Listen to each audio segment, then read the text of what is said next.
Hi! If you're watching this video, I bet you're trying to find a Spanish course.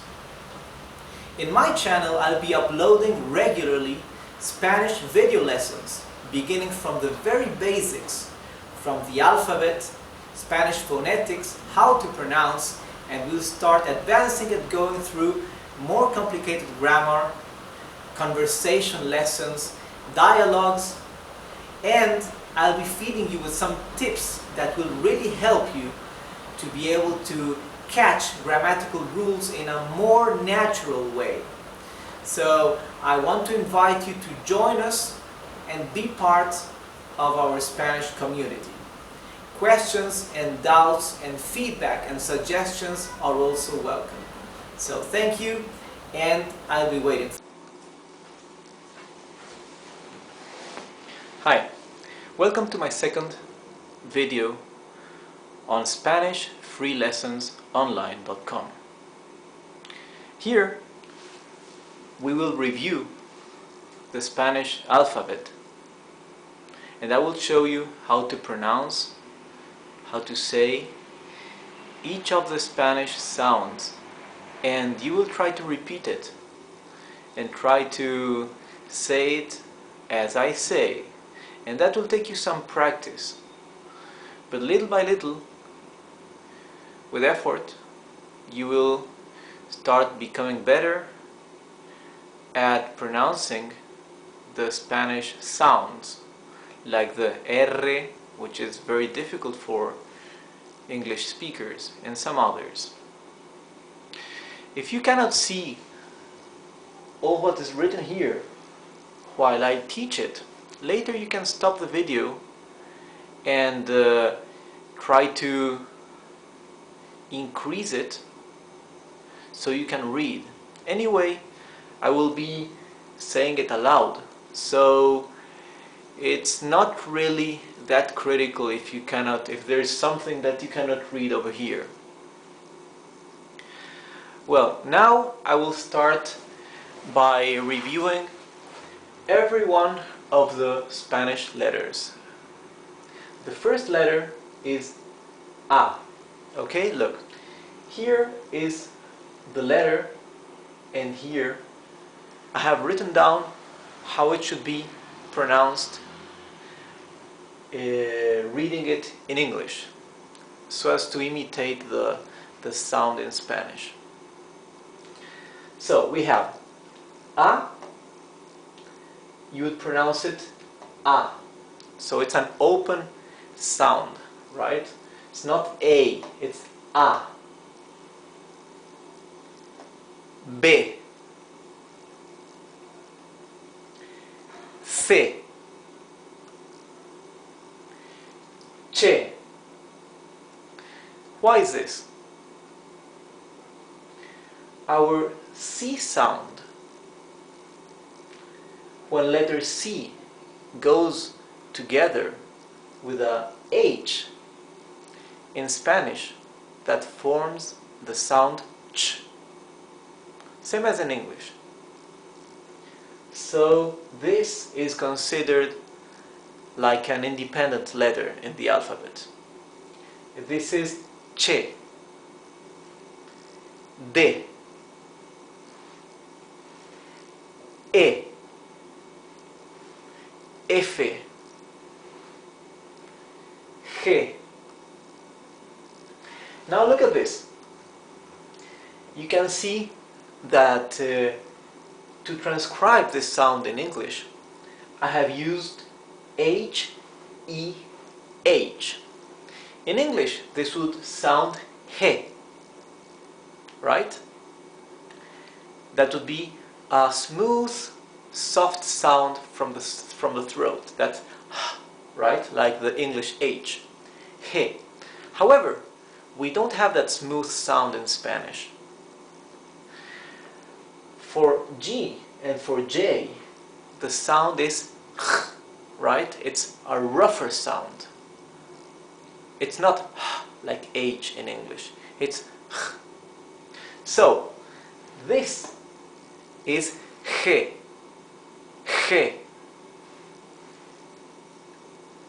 H is H. H. I. J.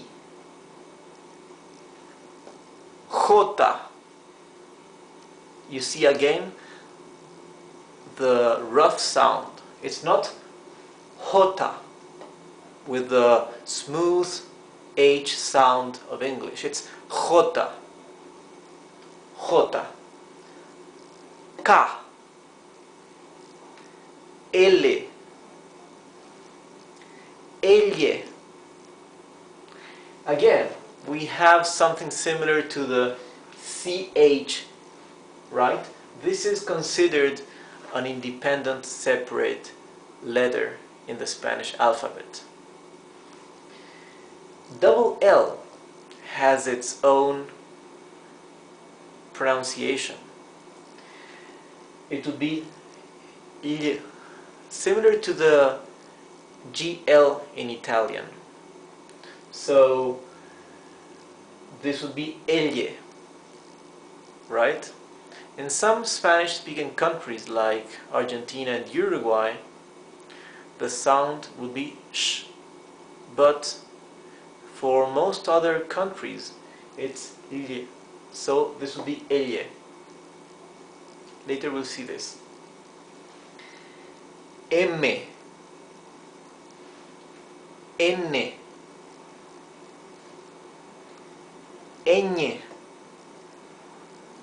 This sound would be similar to the GN in Italian. This is written like an N with a tilde on top. Yes? Like a wave. This letter, so typical in Spanish language, is ñ. Ñ. Ñ. So the most similar way I have found to transcribe it in English was with N and a Y. Ñ. However, it's not exactly ñ, it's ñ. Right? O. P. This is very similar to English. P. Q. R. And here I guess you have to practice a bit. R. R. R. Later I will teach you when the R is pronounced with a rough sound R, and when it is pronounced with a softer sound R. Right? You have R and ere. R has two ways of pronouncing, and we'll see that later on. S, T, U, V. This depends on the country. You can say this letter in two different ways. You can say W or W. One would be double V or double U. So both ways is okay. W or W. X. Y. Y literally means Greek I, right?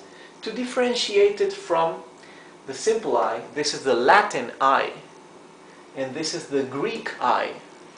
That's why we call this one either I or I Latina, and this one is called Y. Z. I hope you can practice so you can repeat, so you can manage to say each one of these sounds the same as I. So let's try again. A, B, C, C, D, E, F, G, H, I, J,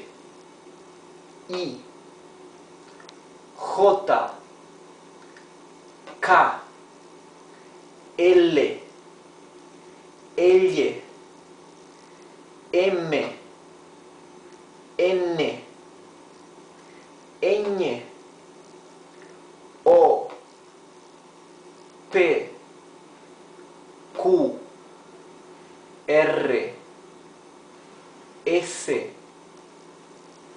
T, U. Hi everybody. Welcome back to freespanishlessonsonline.com. In this, my second lesson, my second video, I want to teach you some very basic words in Spanish that will be very useful, so we can later continue with some deeper things.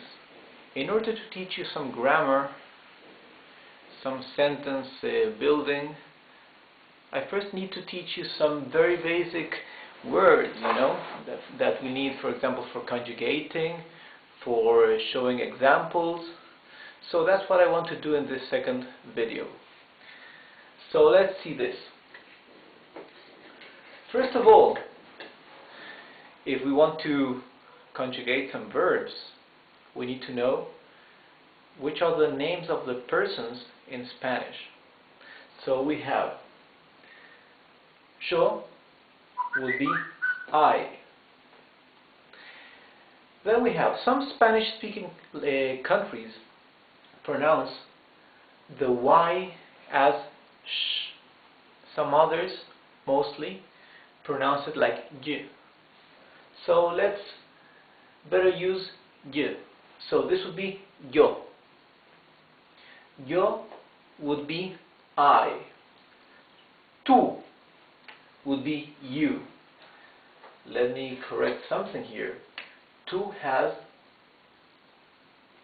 a tilde. This is a Spanish tilde. Later on, I will teach you the rules when we do need to use a tilde for a vowel and when not. Tú is singular for you. Él is he. Ella is she. Nosotros, we. Ustedes or vosotros would be the plural for you. Ellos would be they. So, let me repeat again what I mentioned in the first video. For the second person in plural, so for you plural, in Spanish we have two words, ustedes and vosotros. As I said before, vosotros is the word they use in Spain. Ustedes is the word used for you, plural, in all Latin American countries. Both of them are correct, academically correct. Both of them are recognizable and understood and accepted in every Spanish-speaking country in the world. So you can feel comfortable with any of these, right? You have to remember that the conjugation of verbs will change for whether you use ustedes or vosotros. And I will teach you that later. For now, just remember that you is ustedes or vosotros. So let's see this again. Yo. Yo. tú, tú, él, él, ella, ella, nosotros, nosotros, ustedes, ustedes, or vosotros, vosotros, ellos, ellos. Spanish is a very regular language. Spanish phonetics and pronunciation is very regular. So, you write as you pronounce or as you read, and you read as you write. Exactly. So, if you know how to pronounce every sound in every situation, every letter, you should be able to read correctly. So, Y, the Y, Y is pronounced Y. So this would be yo, yo. Tú, él, ella. Remember that? We saw in our video dedicated to the alphabet that double L is one single letter according to the Spanish alphabet. So this would be ella. Nosotros, nosotros. Ustedes, ustedes. Vosotros, vosotros. Ellos. Right? Again, we have double L, that is one sound and one character in the Spanish alphabet. Ellos, ellos. So these are the 6 persons we need to learn to conjugate verbs in Spanish and to speak. The first 3 of the singular, the last 3 correspond to the plural. Now, before we learn how to conjugate, and before I even teach you verbs and vocabulary, I want to teach you the 4 perhaps most important verbs in Spanish, and why they're also very important, because they correspond to the 2 auxiliary verbs in English. However, while you have one verb in English, to be, and another verb in English, to have, each of these corresponds to 2 Spanish verbs to mean the same thing depending on which case or what you're trying to say, right? So, the verb to be in Spanish can be ser or estar, depending on the use. Ser would be to be, or estar would be to be. We will learn that later on. For now, I just want you to learn and remember these 4 verbs in Spanish.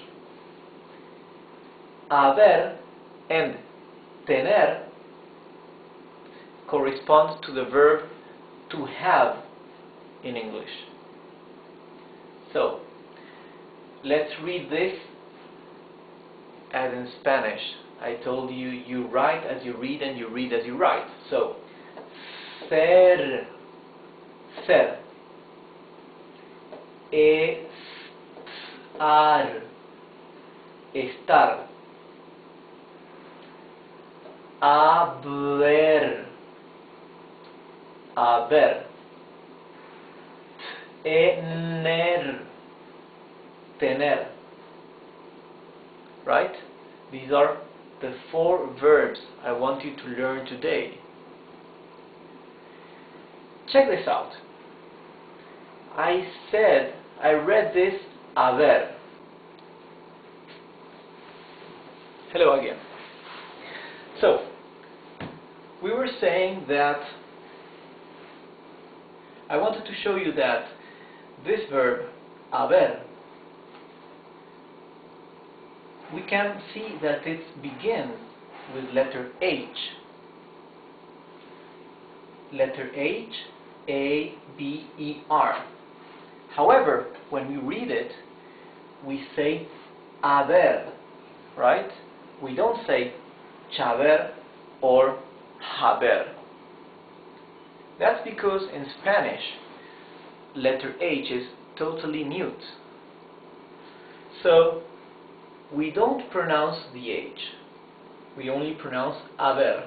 Not even like in the smooth, soft sound in English or German, where H is right? In Spanish, H is totally neutral. It's invisible. So, this you would read haber. When is H pronounced with a sound? Only when it is combined with letter C, same as in English. CH is ch, right?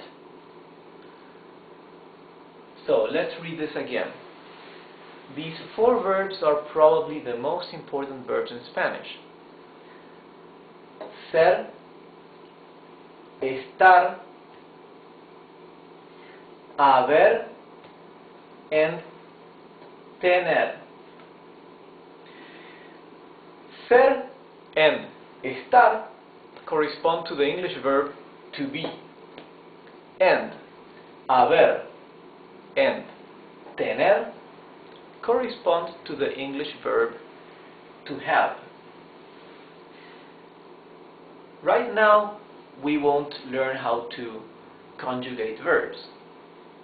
We will do that in a more advanced lesson. However, I want to give you an example just for you to see why we need to use a different verb depending on which usage of the verb to be in English. So, for example, if I want to indicate a state or a feeling, right? Like, I am happy, right? I am happy. I am happy. In Spanish, the word for happy could be feliz or contento. Let's use feliz. Feliz would be happy. I would say, yo, first person, yes? Yo estoy contento. Sorry. Yo estoy feliz. I am happy. Yo estoy feliz.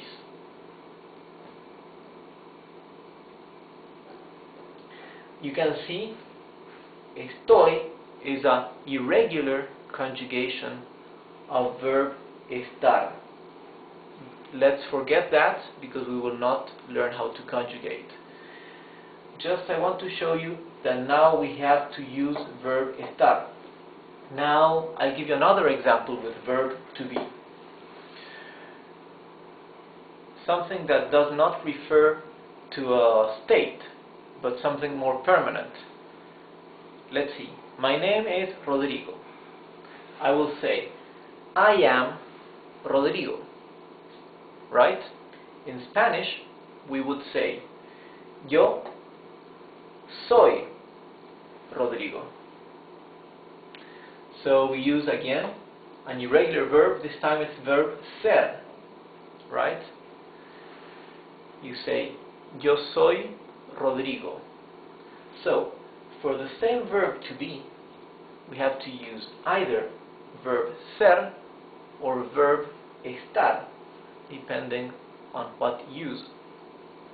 Now I'll give you the same kind of example for verbs haber and tener that correspond with the English verb to have. Let me think. If we want to say, I have a pen.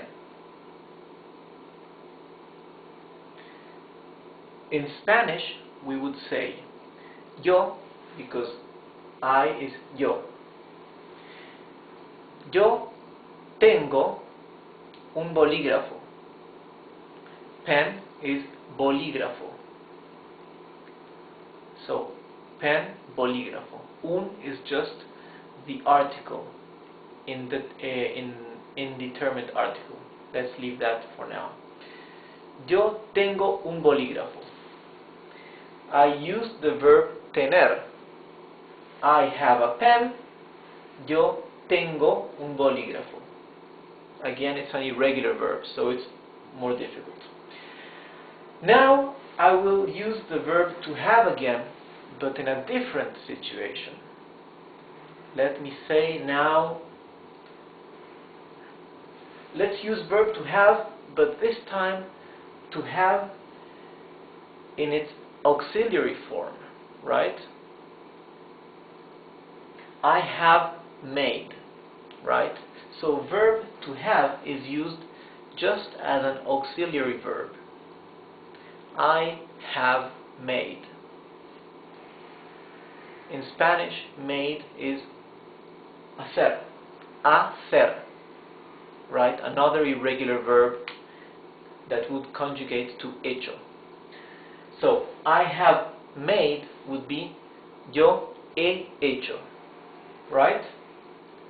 Yo is I, he would be the auxiliary form of verb to have, but in Spanish, hecho, made. However, he corresponds not this time to verb tener, but to verb haber, right? So, in Spanish, the auxiliary verb is verb haber. Let's write A-U-X. This is the Spanish auxiliary verb. Yes? So, you can see verb to have in Spanish translates as verb tener or verb haber. When you're talking about the auxiliary verb, in Spanish it's verb haber. When you're talking about I have something, in Spanish it is tener, verb tener. Yes? I have a pen. Yo tengo un bolígrafo. So, later we will review this again and I'll show you how to conjugate these verbs. Now I just want to show you a little bit of basic and essential vocabulary that will be useful for the next lessons. Of course, what can be more useful as for vocabulary than learning how to say yes and no? In Spanish, the word for yes is sí. The word for no is no. I guess you know that already. So it will be sí, no. You can see that in Spanish the vowels are very short sounds. It's not long sound like in English. It's not a, right? It's not I, O, U. No, it's very short and dry. It's A, E, I, O, U. You see? Very short and dry. So this would be sí. This would be no. Okay? Well, that's enough for today. This was our second lesson. If you like these lessons and if you find them useful, please refer them to some of your friends. And also, if you want to receive an email every time I add new videos, please subscribe to my webpage, right? And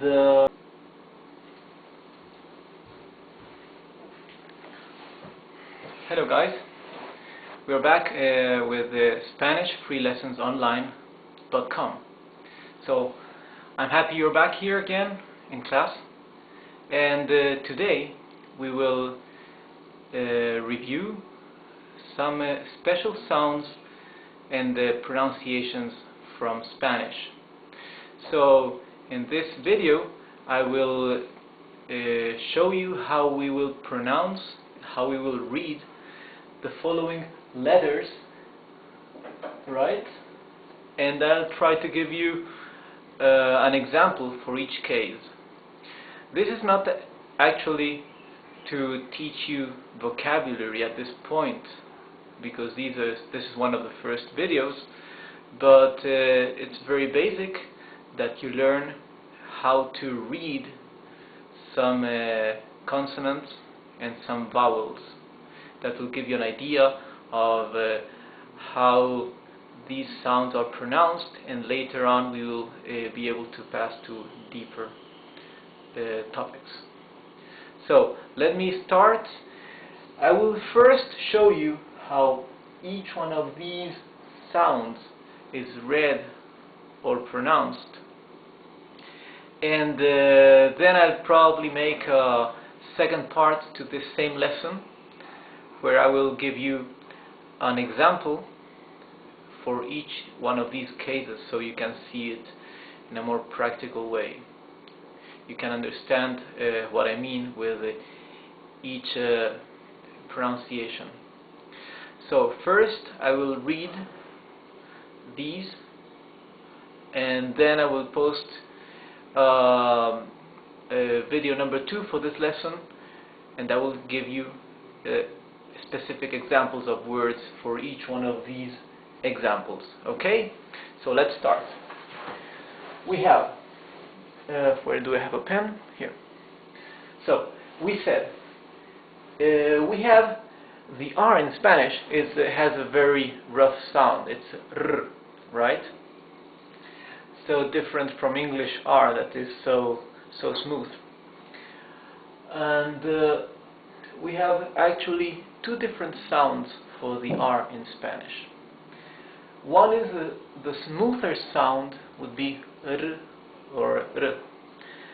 For example, let's say word libro, that means book. Libro. You see, it's a very smooth R compared to the other R, right? So later, my next video, I will give you examples for each one of these sounds. So now let me just mention each one of them. We have smooth R, R, rough R, R.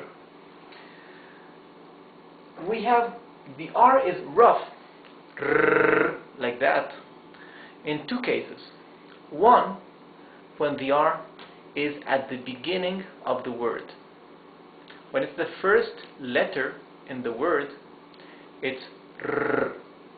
Also, when the R is in the middle of the word, but it is double, like here, double R, it's also R, the rough R. If it's in the middle of the word, but it is not doubled, then it's the smoother R, R. this is like English L. L, right? Like same example, book, Libro. Double L is pronounced like Y in yo, in I, yes? So, for example, rain, lluvia, would be with double L at the beginning of the word. Lluvia, j, that's double L. In some countries in Latin America, it's pronounced sh. It would be, for example, instead of lluvia, would be lluvia. Never mind. G, when G is before a consonant, it's the hard sound of the G, g, right? For example, gr would be gr, or gm, gm, right? Also, G, when G comes with gu or ga or go,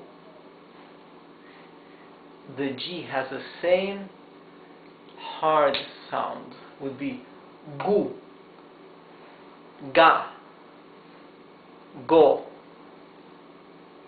However, if the G is followed by an E or an I, it's he or he. Okay? The more similar sound in English would be the H. However, we don't have the smooth sound of the H in Spanish. We don't have we have a rougher sound, right? So this would be he and he. He, gu, ga, go. Now look at this. Letter G. If we know that letter G with E is he, letter G with I is he. However, if in between the G and the E and the G and the I we add a U, like here, this would be read ge. This would be read gi. Yes? Ge, gi. So this would be ga, gu, go. Ge, gi. So keep in mind this peculiarity of letter G followed with letter U. Ge, gi. And similar to this is the behavior of letter Q. Letter Q is a funny letter in our alphabet, because letter Q, we just use it for followed by U and combined with E and combined with letter I. Yes? Here we read ke, ki. Ke, ki. Ke means the word what. Ke, what. Ki is nothing, but if we add, if we finish the word quién, this means who. Now let's continue with letter Y. Y in Spanish is Y. Y. Y has two possible sounds. When the Y is at the end of a word, or when the Y is just by itself alone, Y is read E. Okay? Would be like a double E in English. So, for example, the word end, right? A-N-D, end in English, in Spanish is E. So if you want to concatenate two nouns, in between you put the word E, this Y, right? Y.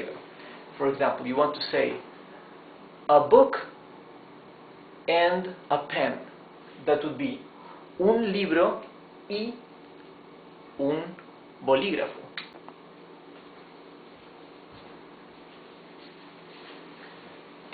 Hi. So in the previous video, in part 1, I was telling you that if you want to say a book and a pen, un libro y un bolígrafo, we have to use the word y, like here. Un libro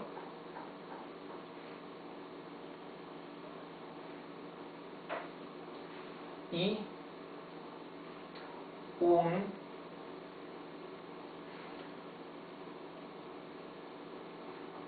bolígrafo.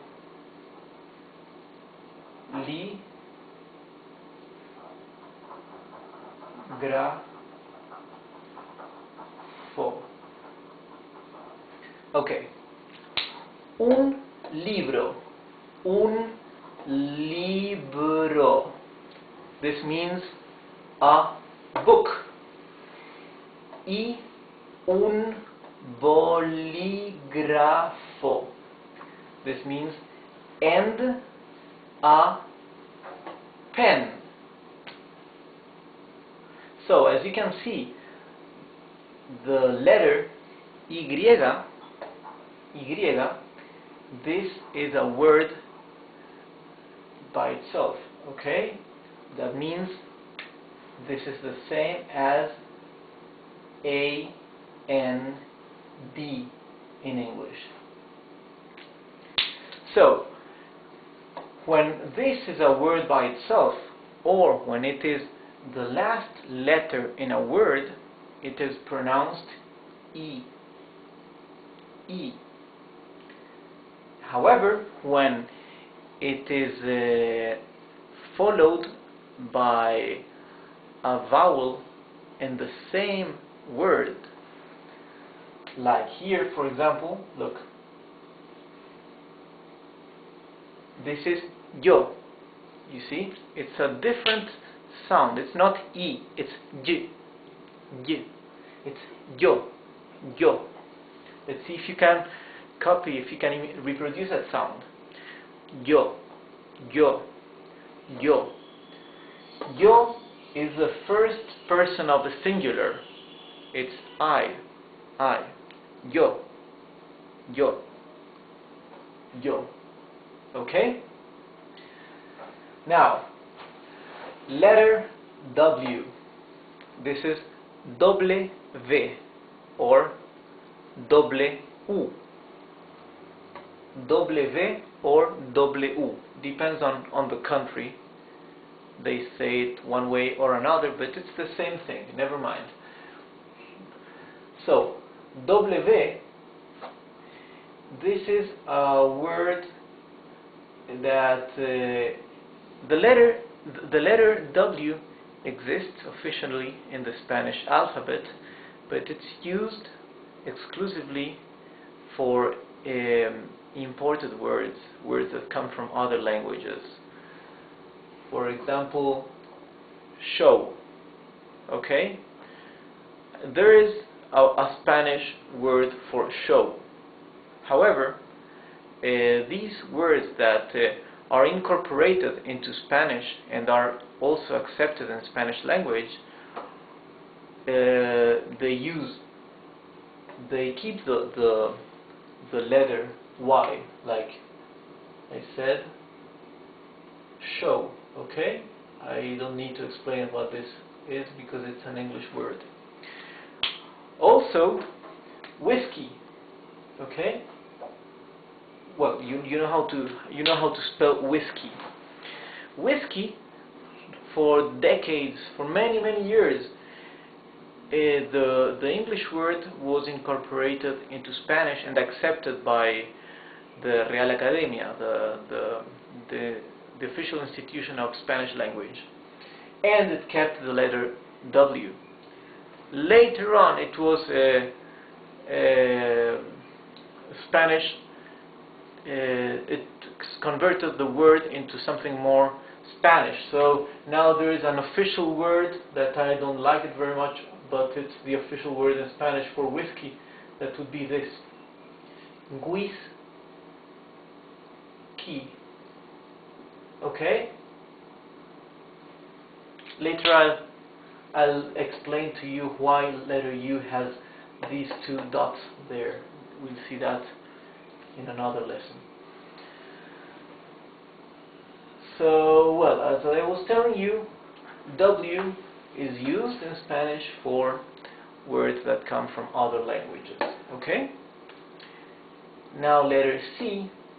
This is going to be easy for you because the behavior of letter C is similar to that in English. So when letter C is followed by A or by O or by U, it's the hard sound of C. Ka, ko, ku. When letter C is followed by I or by E, it's C, se, si, se. And when letter C is followed by H, it's ch. So this is very similar to English. So I guess it doesn't need any further explanation. Now H, I mentioned before that it's completely mute.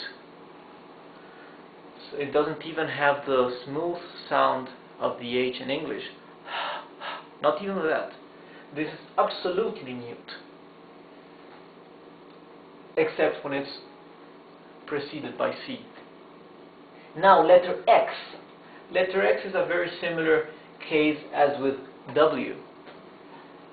So it's a letter that's included in the Spanish alphabet, but the words are a bit particular. So we have words like xylophone, that means xylophone, that begins with X.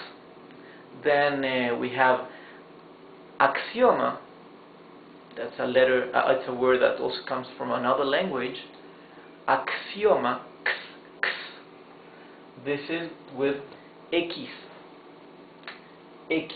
Letter X in Spanish is X. Axioma. Okay. However, oh no, there are several words in Spanish actually, like excelente, for example. Yes, excellent. Excelente. Excelente.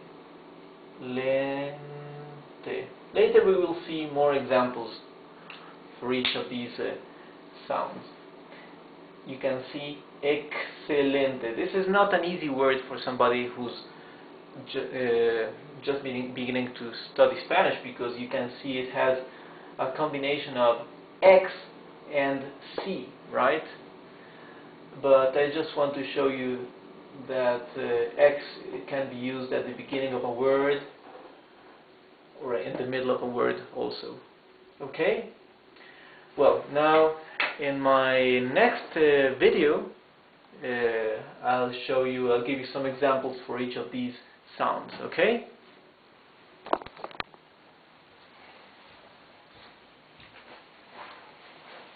Hi again. In this video we'll be finishing the lesson we had started with reviewing the sounds for each of these letters and how to pronounce them. And here I have written examples for each of these sounds and phonetics that I'm teaching you. So we've seen all these cases in the previous videos, the R's, the L's, the G's, the Q's. Let's read them. Let's say the letters in Spanish. R, L, G, Q, and for the Y, W, I'll give you examples after I show you these. So we said for letter R, we have the rough sound R, as for Rio. Rio is river. Rio has the rough sound because the R is at the beginning of the word. Rio.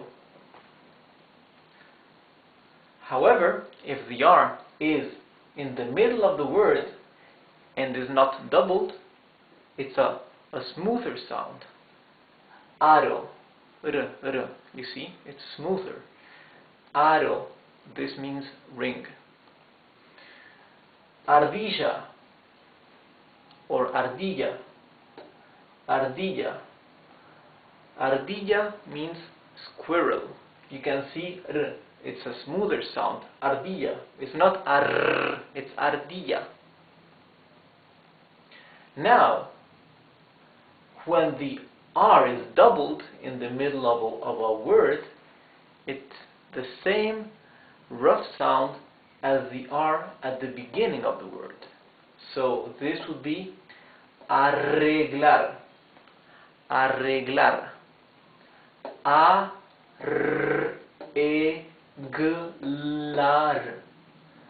Arreglar. Arreglar means to fix. It's a verb. L is when the L is single, just one L, it's as in English. Levantar, to lift. Levantar. Levantar, to lift something, yeah? Double L, the sound changes.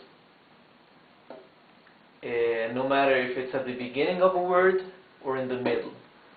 Double L has a sound G, right? Like lluvia, G, U, V, I, A. Lluvia. Calle, calle. Lluvia means rain. Calle means street. Letter G. Letter G has many cases. That's why I've written 4 rows of G's. For G followed by A, O, and U, it's the hard sound. Ga, go, gu, g. Yes? As in gas. Gas. That's gas, you know. Gorro. G-O-R-O. Gorro. This is a cap. A cap. Agujero. A-G-U-G-E-R-O. Agujero. That's hole. A hole. Now, when the G is followed by letter E or letter I, in Spanish, it's letra E or letra I, right? Like in gente, you see it's a different sound of G. It's gente. That means people. Gitano. Gitano. Gitano. This means gypsy. Now, when the G is followed by U, I, or U, E, the U is muted, but the G acquires the harder sound for I and E, right? For example, we have said that this would be he. However, if we add a letter U in the middle, it would be gi. Same with E, right? We said this is read he. He. However, if we add a U in the middle, it is ge. Ge. So I haven't found an example for ge, but we have for the GUI we have the word guisado. That is a stew, to eat, a stew. Guisado. Guisado. Now there is a very funny case with letter G. What if you want to pronounce G-U-I or G-U-E, but you don't want the U to be muted? You want to pronounce it really, right? You cannot write it just like this, because here the U is muted according to the rules of Spanish language, yes? This would be ge. Ge. What happens if you want to read gue? Gue. How do you do that? Gue. You use these two dots that in Spanish are called diéresis. Although don't worry to remember the name. These two dots here say that this U is going to be pronounced even if it's followed by an E or an I. So this now is gue. This would be gui. Okay? I haven't come up with any example for gue, but for gui there is the example pinguino, penguin, yes? I-N-G-U-I-No. Pinguino. Pinguino. This is a penguin, okay? Now, for letter Q, letra Q. Letra Q. We have Q is always used followed by U, E, or U, I. There are no other cases of letter Q. So here is an example for both uses of letter Q. I will spell this in Spanish. Q, U, E. Q, U, I, E, N. So here it says que. Que means what.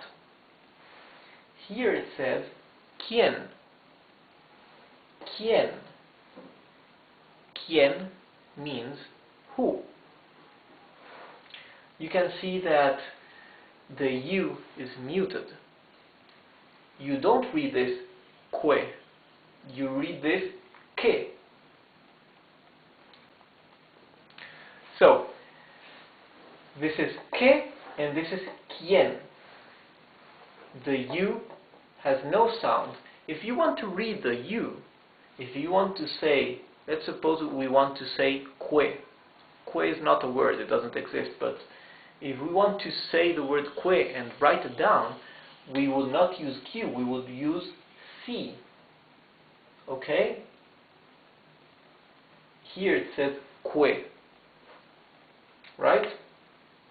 Okay, now let me give you an example for letter Y, Y, for letter W, for C, or letter C, for H, or letter H, and for X, or letter X.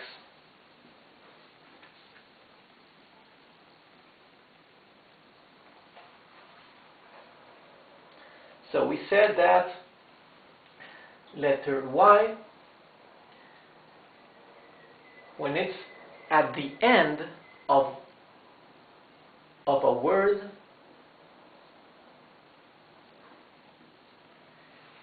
it sounds E, as simple as that, E. Also, when it is a word by itself, it is E. This word E is like the word end in English, A-N-D.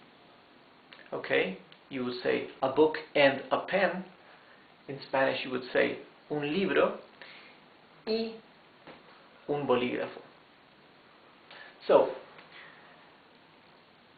letter Y at the end of a word or alone is E. Here it says hoy. Hoy. H is mute, so you pronounce the O and the Y. Hoy. Hoy means today. Now, letter Y, when it is followed by a vowel, would be, for example, yo, or cayó. Okay? I'll show you these two examples.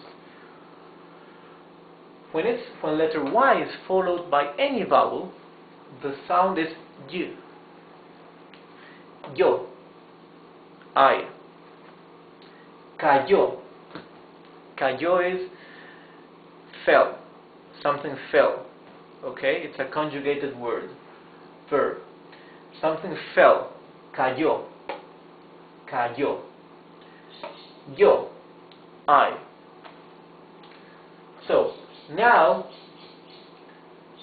with W, I think the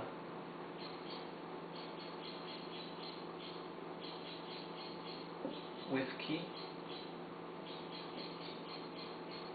or without the H, I've seen it written many different ways actually. This is an English word, right, that has been incorporated into Spanish before Spanish it created its own word for the same thing, whiskey. But for decades this word was used for whiskey. So it kept letter W. So letter W is only used for these cases of imported words, right? There is no native Spanish word that uses W. Same thing with letter K. Okay? Because native Spanish words for the sound K, they use either letter C or letter Q. But letter K is included in the Spanish alphabet because also many imported words that come from other languages, they keep the K. I don't know if perhaps to distinguish them as imported words, but an example for this would be kilometer, right? Kilómetro. Kilómetro has K. Kilogramo. Kilogramo.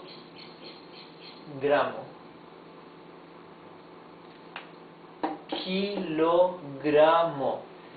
Kilómetro. Okay? So these words that come from Greek and many other words also, but all those imported words have K. Of course, you can also write them down with Q, and it will be accepted. Kilómetro. Okay?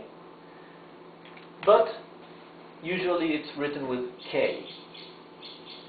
So W and K exist in the Spanish alphabet, but they are used for words that come from other languages. Okay? Now, C, okay? Letter C. The soft sound for C. This is similar as in English. Let's see. Cebolla. Cebolla. Cebolla means onion. You see, it's the soft sound. Cielo. Cielo. Cielo. This means sky. Now the hard sound, k. Let's use the same example we used before. Calle. Calle means street. Calle.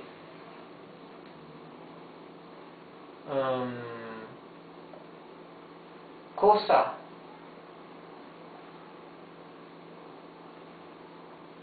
Cosa.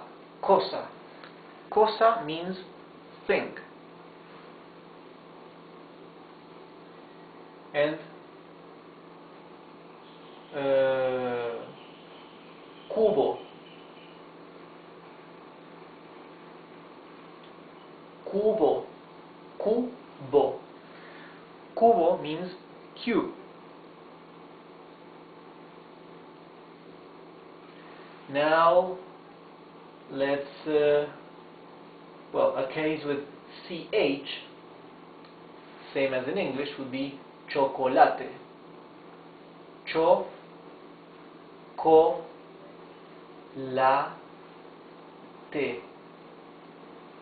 You see how regular Spanish is.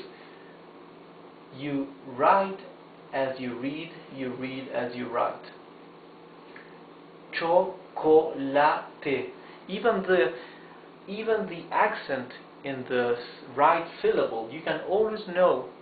Even if you have never heard the word before, if you know the rules of Spanish, you can always know in which syllable the accent is going to be located. Let's see H. H is muted and can be at the beginning or in the middle of a word. At the beginning or in the middle. At the beginning, an example is hoy. Hoy is today. We saw it here. Hoy. Today. In the middle of a word, alcohol.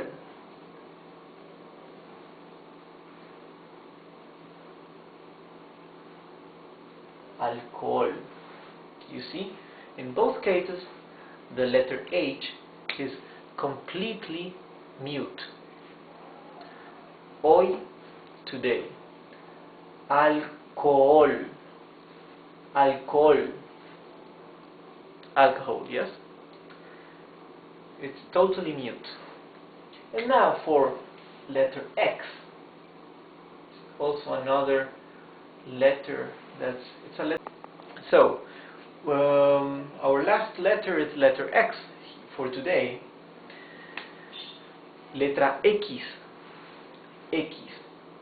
Letter X is not very used in Spanish,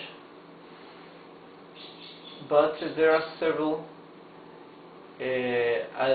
examples. I mean, it's not one of the most used letters. Let me give you 3 examples. One word would be axioma.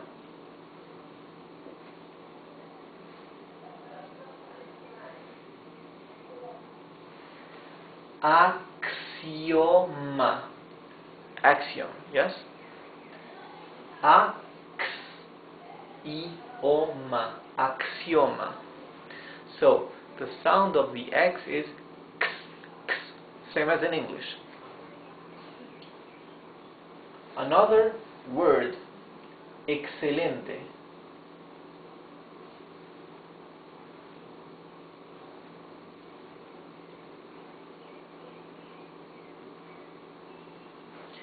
Excelente. Excelente. Okay, this word is difficult because it has a combination of X and C together. Excelente.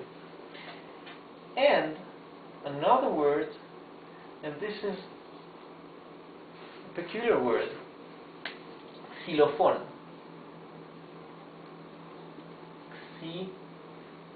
Xylophone. Sorry. Xylophone. Xylophone. Okay, this one begins with X. It's xylophone in English, okay? So, let's review these letters, pronouncing them in Spanish. Y, W,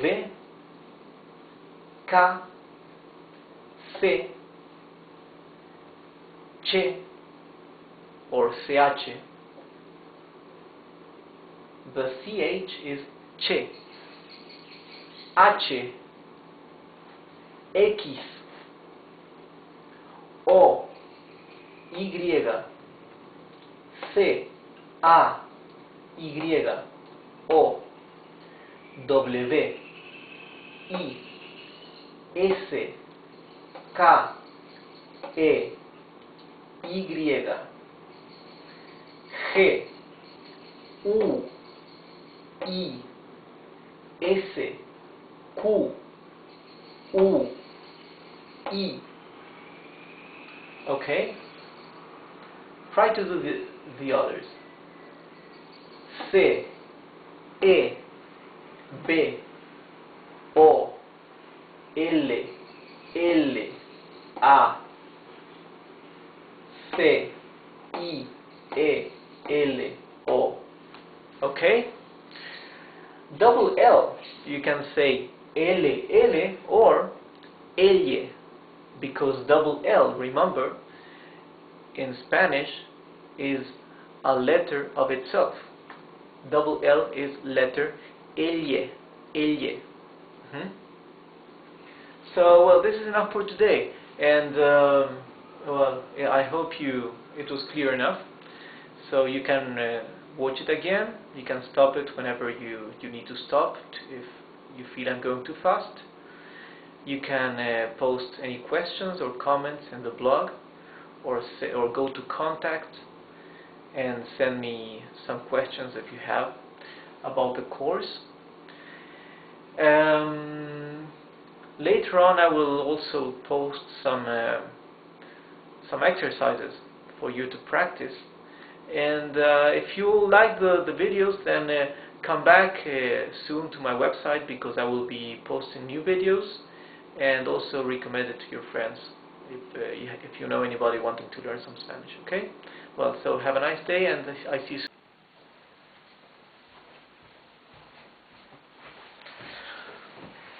Hi everybody. So welcome again to I think it's the 4th lesson of SpanishFreeLessonsOnline.com. So in this video, I want to start teaching you conjugation of some verbs. In one of our lessons, I told you that in Spanish we have four verbs that are perhaps the most important of all, and these correspond to the English verbs to be and to have.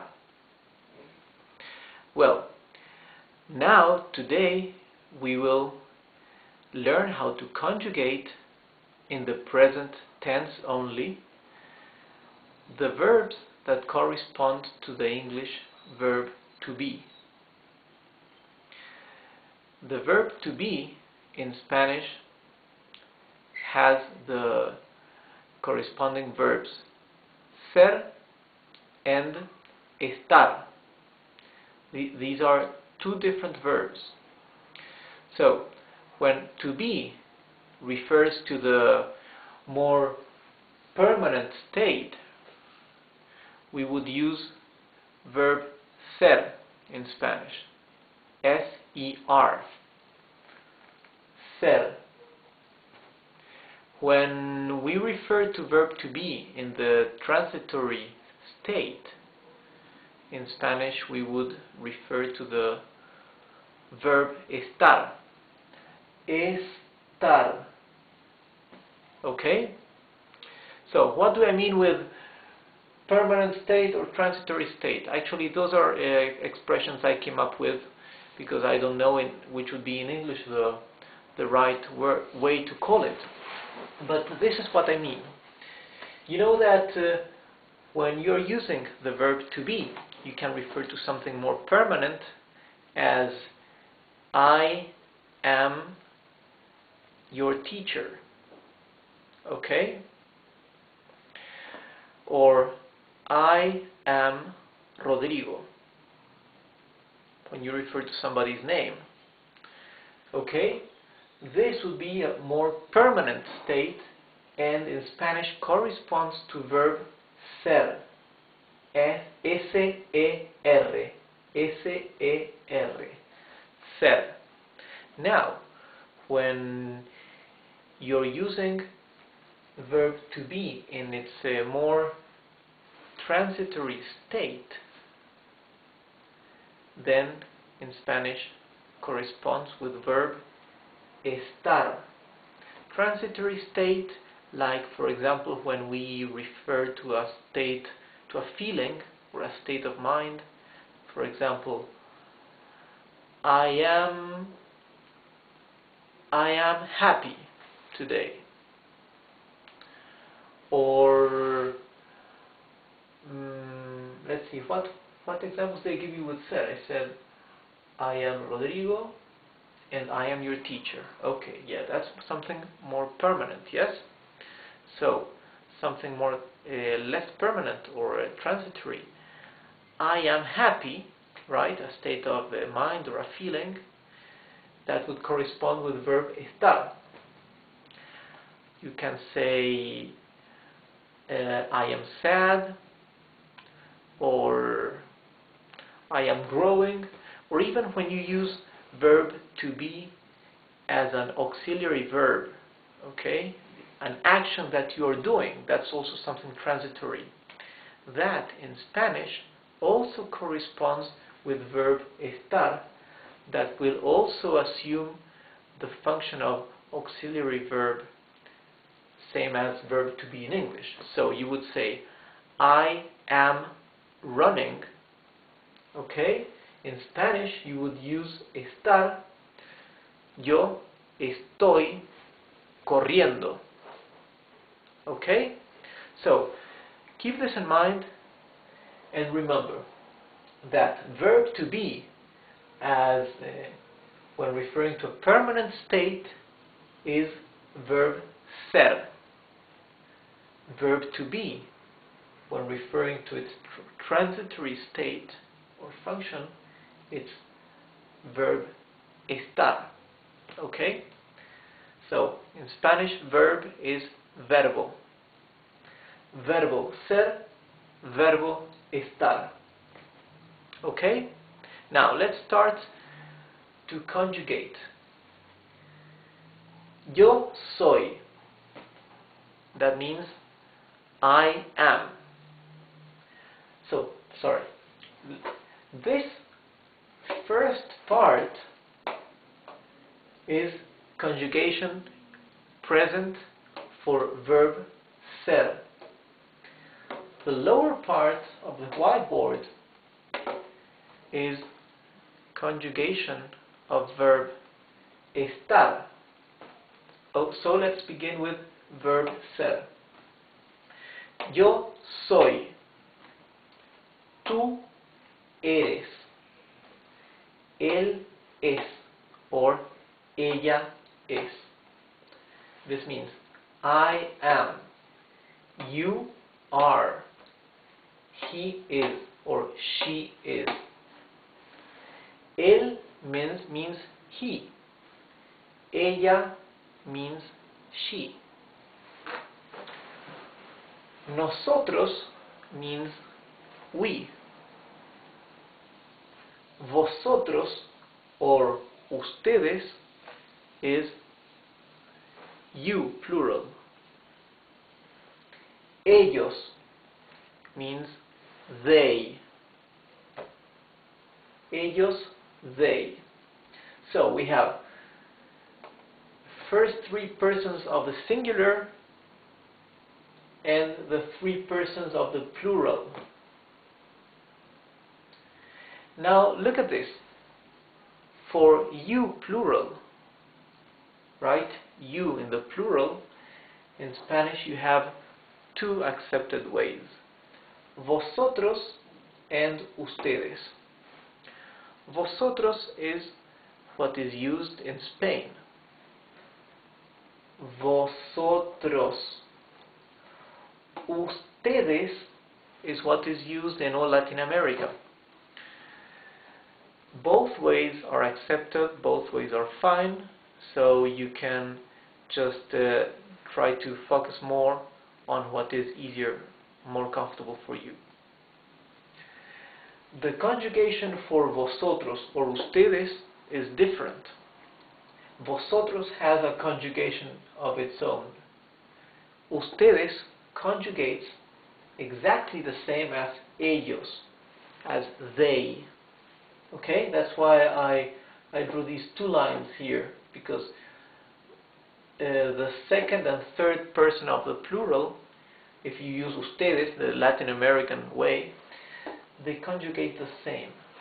Okay, that's for any verb. So let's see this again. Verb ser, to be, permanent state. Okay. Yo soy. Tú eres. Él, ella es. Él es. Ella es. He is or she is. Nosotros somos. Vosotros sois. Vosotros is you, plural. Vosotros sois. This is what they use in Spain. Vosotros sois. In Latin America, they would use ustedes son, right, for you, plural. Ustedes son. So, vosotros sois and ustedes son. Vosotros sois. Ustedes son. Is exactly the same thing. Both ways are academically correct. Both ways are understood in any Spanish-speaking country in the world. Only that Spain uses this one, Latin America uses this one. Ellos, they. Ellos son. Now let's see the conjugation for verb estar. So let's see. Let's see how to conjugate verb estar. Estar corresponds to verb to be, but in its transitory state. Okay? So, this is yo, tú, he, sorry, tú is you, él, he, ella, she, nosotros, we, vosotros, you plural. Ustedes is also you plural, but in Latin America.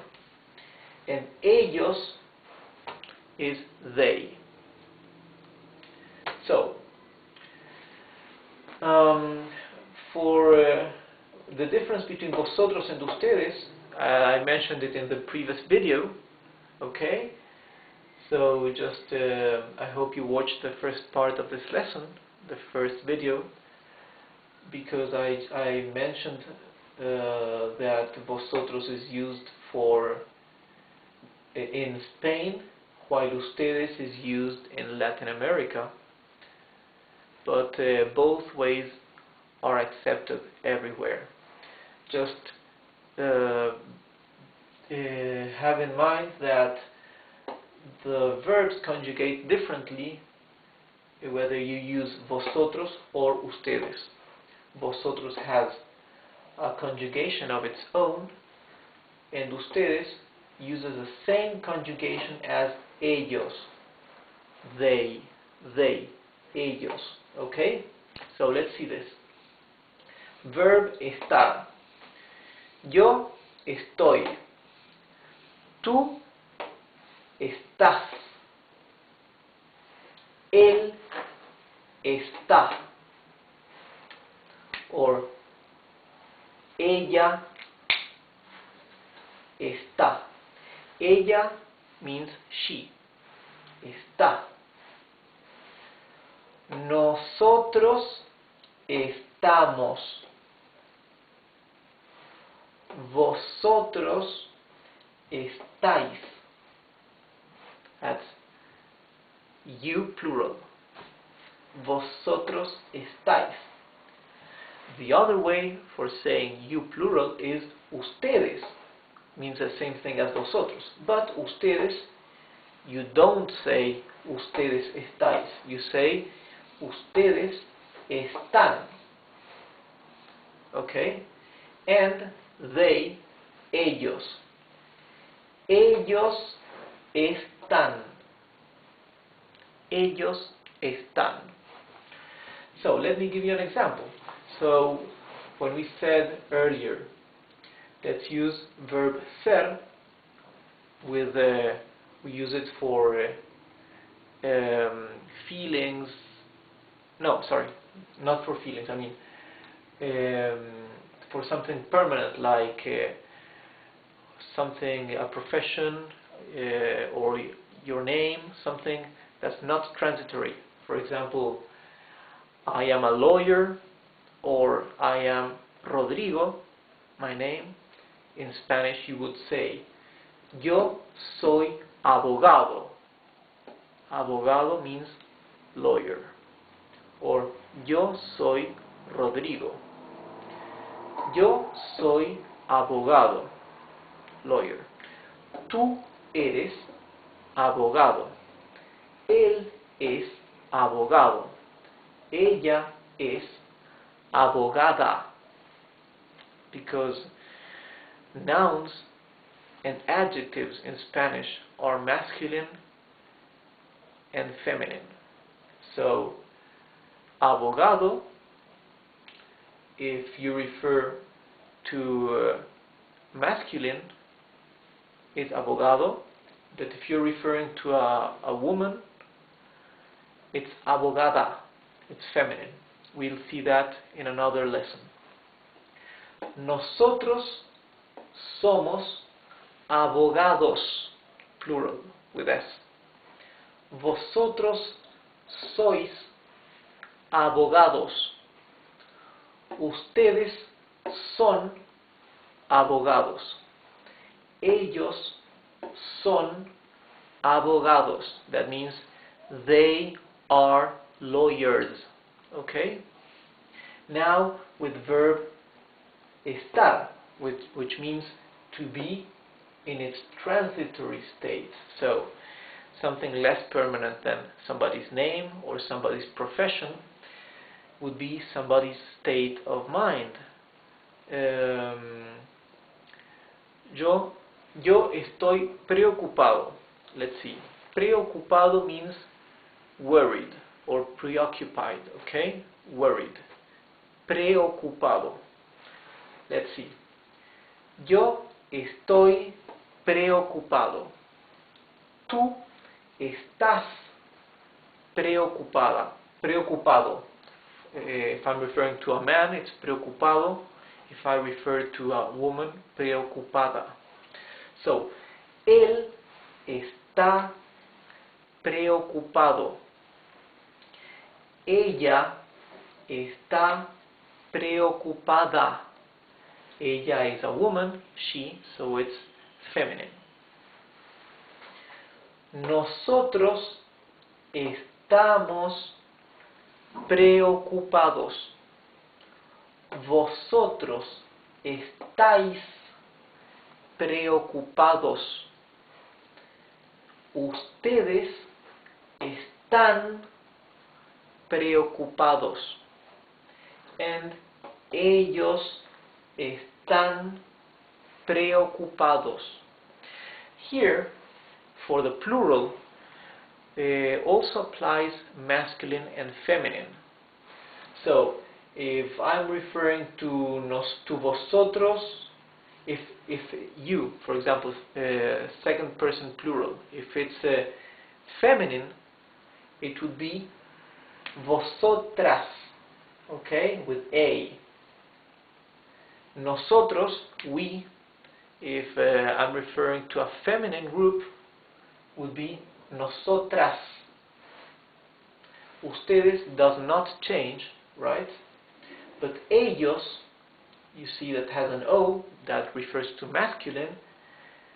When you refer to they as feminine, you refer to ellas, okay? Ellas. So, also preocupadas, right? The adjective will also be feminine. So, nosotras estamos preocupadas. Vosotras estáis preocupadas. Ellas están preocupadas. Okay? So, this is how we conjugate verbs ser and estar, that are probably the most important verbs in Spanish. That's why I wanted to begin with these two verbs in the present tense. These are not easy verbs because these are irregular verbs. So you have to memorize this, but we will be practicing with these verbs and conjugations, so it comes naturally to you. And later on, when we learn how to conjugate regular verbs, you'll see there is a rule, and that rule can apply to most verbs, because most of them are regular. So it's going to be easier to remember. Okay. So, well, this is all for today's lesson. If you like it, just return for the next videos I will be posting, and you can also refer to your friends if you know people that want to learn Spanish. So, having said that, I'll see you next lesson. Hi there. Welcome to our 5th lesson in our Spanish free online lessons.com. In this, our 5th lesson, we will see some basic words and phrases, some very basic ones to begin with, so you can practice, try to pronounce, and hopefully memorize. Okay, these are very basic and useful expressions, as you can see here in the whiteboard. So let's begin with greeting. Okay, let's see. When we greet in Spanish, we say hola. Here in black, I have written the words in Spanish, and below in blue the translation in English. So, hola is hello. You say hola, ciao. Ciao is bye. And adios is goodbye. So, you say hola, hola. That's hi, hello. You say ciao, like bye, or you can say adios. Adios. You see, in Spanish, you write as you read, and you read as you write. Adios. Adios. Ciao. CH is one letter in the alphabet, in the Spanish alphabet, right? It's letter Che. This is ciao. And this is hola. H is mute, as we said before. Now, for good morning, good afternoon, and good evening or good night, in Spanish we say buen día. Buen día. That is good morning. Literally, buen means good. Día means day. But the expression buen día means good morning. Buenas tardes. That is good afternoon. Buenas tardes. Buenas tardes. And for good evening or good night, there is only one expression, that is buenas noches. This expression, buenas noches, in Spanish is used indifferently for good evening or good night. Buenas noches.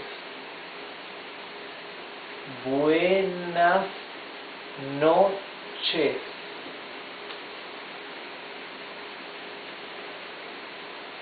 Hasta luego. See you later. Hasta luego. Hasta means until. Luego means later. So, literally, this means until later. Hasta luego. Hasta mañana. That is, until tomorrow. I see you tomorrow. Hasta mañana. Can you recognize the letter ñ here? It's like a letter N with a tilde here, right? Okay? A tilde. Actually, in Spanish, a tilde is this little line here. That's what we call tilde. Tilde. This here. Or we also have a tilde here, okay, the O. And we learn later on the rules for the tildes. So this, what the letter ñ has, this wave, let's call it tilde, because I know in English it's that's how you call it. So this hasta mañana, see you tomorrow. Now, please, thank you, you are welcome. Por favor, gracias, de nada. Por favor, that's please. Let's see. this is formed by two words. Por favor. Por favor.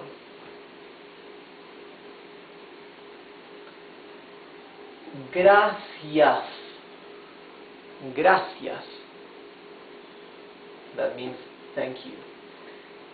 De nada.